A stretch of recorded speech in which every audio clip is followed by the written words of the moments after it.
Welcome to all the students for the next class. पहला chapter हम लोगों ने जो पढ़ा लर्निंग एंड एक्विजिशन वो समाप्त हो चुका है and this is the second chapter of yours and this chapter is the principles of language teaching. यानी कि एक भाषा को पढ़ाने के क्या क्या प्रिंसिपल्स होते हैं, क्या क्या सिद्धांत होते हैं, क्या क्या असूल होते हैं। इससे पहले मैंने आपको बताया था कि एक लैंग्वेज का डेफिनेशन बताया था शॉर्ट में कि स्पीच और राइटिंग में स्पीच और राइटिंग के माध्यम से जिस बात को हम कम्युनिकेट करते हैं दूसरों तक वही लैंग्वेज बन जाता है।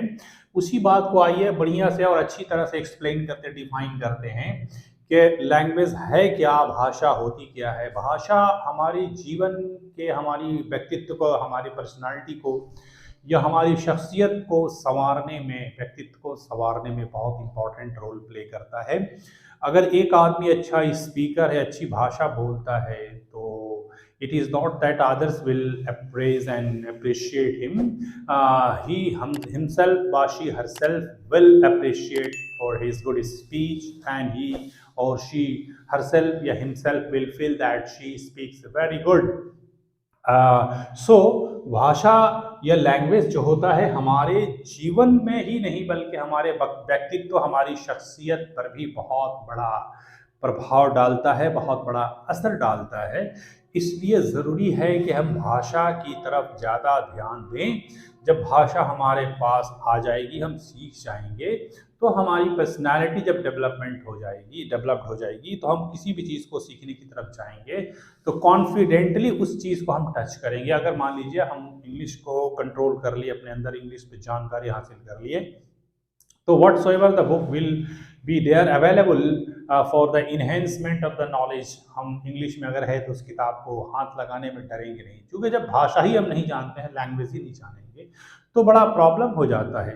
और भाषा का डिटेल्स परिभाषा में आपको यहाँ बता दूं, जो मैंने लिख दिया है पहले ही, आप देख लीजिए कि language is a medium through विच, एक मीडियम, एक माध्यम है, एक तरीका है, एक प्रोसेस है कि जिसके माध्यम से कोई भी शख्स जो है व्यक्त करता है अपने विचारों को, अपने ख्यालों का इजहार करता है। Someone expresses his or her ideas, मैंने whatever is there is in mind, उसके दिमाग में जो भी विचारे हैं, जो भी ख्यालात हैं, उसको एक्सप्रेस करता है। तो जिस माध्यम से एक्सप्रेस करता है दैट इज द लैंग्वेज। अब एक्सप्रेशन का माध्यम जो है वो इंग्लिश भी हो सकता है, उर्दू भी हो सकता है। देखिए, जानवर की बात हम बोलते हैं कि जानवर लैंग्वेज नहीं जानते हैं, ये हम ह्यूमन बीइंग इस बात को फील करते हैं, but the animals and the birds themselves feel whatever they speak। जानवर या पंछी जो होते हैं, पक्षी जो परिंदे होते हैं, उनकी भाषा अलग होती है, वो अपने अंदाज में अपनी भाषा को समझ जाते हैं। बगैर भाषा के किसी भी चीज़ का कम्युनिकेशन संभव नहीं है या मुमकिन भी नहीं है।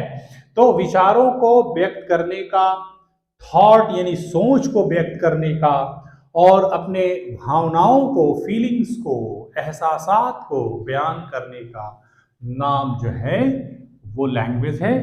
आइडियाज को, थॉट्स को, फीलिंग्स को दूसरों तक हम बताते हैं, पहुंचाते हैं, व्यक्त करते हैं, इसी को कहा जाता है भाषा, लैंग्वेज। ये डिटेल स्पीच और राइटिंग के माध्यम से कम्युनिकेट करने को भी भाषा कहते हैं। That was the short definition, but detail definition is given here. Language is a medium through which one can express one's ideas, thoughts and feelings to among other people या अमंग अदर्स। दूसरों के बीच में अपने विचारों को, अपने thoughts को, अपने फीलिंग्स को एक्सप्रेस करने का नाम जो है लैंग्वेज कहा जाता है। मैंने पहले कहा, एक मरतबा फिर रिपीटेशन आपको है कि लैंग्वेज पर आप पूरा ध्यान और पूरी तवज्जो दीजिए, क्योंकि बगैर लैंग्वेज के हम किसी भी चीज़ को नहीं सीख सकते हैं। अगर हम साइंस में भी नॉलेज हासिल करना चाहते हैं, सोशल स्टडीज़ में भी, टेक्निकल नॉलेज हो, टेक्नोलॉजी के मैदान में हो, साइंस के मैदान में हो, तमाम माध्यम में जानकारी हासिल करने का जो सिस्टम है, प्रोसेस है, वो एक लैंग्वेज है। लैंग्वेज ही आपको ये डिटेल्स जो है आपको वहाँ तक पहुँचाएगा। अगर भाषा आपके पास नहीं है तो बड़ा मुश्किल है। तो हमने जो चैप्टर लिया है, नेक्स्ट चैप्टर है प्रिंसिपल्स ऑफ लैंग्वेज टीचिंग। पढ़ाने का, लैंग्वेज को पढ़ाने का क्या प्रिंसिपल्स होता है, क्या पद्धति होती है, तो उसके लिए हमने सबसे पहले आपको लैंग्वेज किसे कहते हैं ये डिफाइन किया है।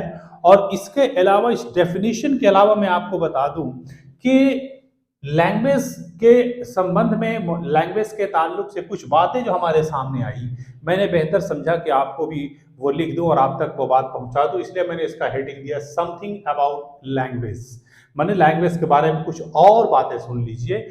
सबसे अहम बात यह है कि जो बात हम बोलते हैं, expression by oral, bye mouth, मुंह के जरिया जो एक्सप्रेस करते हैं, वो बाय राइटिंग, लिख करके जब किसी चीज को एक्सप्रेस करते हैं, तो उसका मकसद ये होता है, उसका उद्देश्य यही होता है कि हम जो है उस लेखन को या उस वक्तव्य को के अर्थ को दूसरों तक पहुंचा दे। तो जाहिर सी बात है कि अब एक सवाल पैदा ये होता है कि एक व्यक्ति से दूसरे व्यक्ति तक अपने कथन को, अपने वक्तव्य को, अपने लेखन को पहुंचाने के लिए जो पद्धति इस्तेमाल किया जाता है वो लैंग्वेज कहलाता है। अब लैंग्वेज के बारे में आपको कंजर्वेटिव नहीं होना है, यानी छोटा दिमाग नहीं होना है, बल्कि आपको ओपन माइंडेड होना पड़ेगा रिगार्डिंग लैंग्वेज, क्योंकि ऑल ओवर द वर्ल्ड, पूरी दुनिया में आप देखेंगे, not only in India but all over the world, many not more, many more languages are spoken that is uncalculable, जो हम कैलकुलेट नहीं कर सकते हैं। तो इस बात को मैं आप तक भी पहुंचाना चाहता हूं कि many languages are spoken throughout the world. अब ये पूरी दुनिया में बहुत सी भाषाएं बोली जाती है। आप देख लीजिए, भारत में हम लोग भारतवासी हैं, हम लोग, हमारा नेशनल लैंग्वेज जो है हमारा हिंदी है, इसमें हमारा क्लियर है, और सेकंड लैंग्वेज इंग्लिश के तौर पर है। इसके अलावा भी हमारा जो भारत है, हमारा इतना विशाल देश है, इसमें कई राज्य हैं, और कई राज्य, अलग अलग राज्य में अलग अलग भाषाएं बोली जाती हैं। जैसे बंगाल में बंगला बोली जाती हैं, गुजरात में गुजराती बोली जाती है, आसाम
तो प्यारे बच्चों, just we have learn 2 points something about language के बारे में कि it's very difficult to speak how language originated, कि कैसे लैंग्वेज ओरिजिन हुआ इसका, कैसे निर्माण हुआ, कैसे इसकी पैदाइश हुई, ये कहना बड़ा मुश्किल है। और तीसरी बात जो मैंने यहाँ कहा कि कैसे ओरिजिनेट हुआ, तो यहाँ अनुमान लगाया जा रहा है। There is no certainty, it is the supposition. Suppose that language originated through symbols, signals and gestures, यानी कि हम इशारों के जरिया, सिंबल के जरिया और हाथ के इशारों के जरिया, आंख के इशारों के जरिया हम लोगों ने ये बताना चाहा कि क्या कहना है, क्या बोलना है, और इसके माध्यम से हम लोग जो है लैंग्वेज को, तो कहने का मतलब कि एक बात हमेशा जहन में रखिएगा कि लैंग्वेज तो किसी भी आइडियाज को, थॉट्स को, फीलिंग्स को एक्सप्रेस करने का नाम है, लेकिन लैंग्वेज के संबंध में ये 3 बातें हैं जो हमें याद रखने की जरूरत है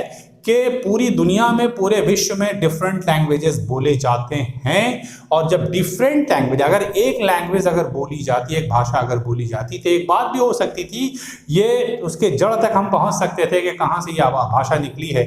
लेकिन एक लैंग्वेज नहीं बल्कि डिफरेंट लैंग्वेजेस है। इसका मतलब है कि एक लैंग्वेज जब ओरिजिनेट करता है तो उसके संबंध में दूसरा अटैच रहता है, उसके माध्यम से वो निकल जाता है, तीसरा निकल जाता है। तो ये कहना बड़ा मुश्किल है। और जहां तक अनुमान की बात होती है, चाहे जिस भाषा की हम बात करें, इंग्लिश, उर्दू, हिंदी, उड़िया, मलयालम, तेलुगु, मद्रासी, जिसका भी हो, तो लैंग्वेज के अनुमान में बताया जाता है कि 3 चीजें बहुत इंपॉर्टेंट रोल प्ले की होंगी, सिंबल्स, सिग्नल्स और जेस्चर्स। और इन तीनों के साथ सबसे अहम बात याद है कि भाषा को अस्तित्व में आने के पहले जो है डायलेक्ट के रूप में वो आता है, यानी पहले बोली के रूप में आता है, बाद में भाषा बनता है। वो बोली किसको कहते हैं, भाषा किसको कहते हैं? जो डायलेक्ट होता है, जिसको हम सिर्फ बोल सकते हैं, लिख नहीं सकते हैं, वो डायलेक्ट होता है। और जिसको बोल भी सकते हैं और लिख भी सकते हैं, वो लैंग्वेज बन जाता है। तो प्यारे बच्चों, हम लोगों ने ये छोटे से वीडियो में ये सीखा कि लैंग्वेज किसको कहते हैं, लैंग्वेज का डेफिनेशन क्या है, और लैंग्वेज के संबंध में ये 3 पॉइंट क्या है जिसके बारे में हम नहीं जानते थे, उसके बारे में हम लोगों ने ये बता दिया। तो ये एक पहला, दूसरे चैप्टर का प्रिंसिपल्स ऑफ लैंग्वेज टीचिंग का ये पहला पार्ट रहा। दूसरे पार्ट आपको बहुत जल्द आपके पास पहुंच जाएगा, तब तक के लिए आप इंतजार कीजिए। Thank you, best of luck.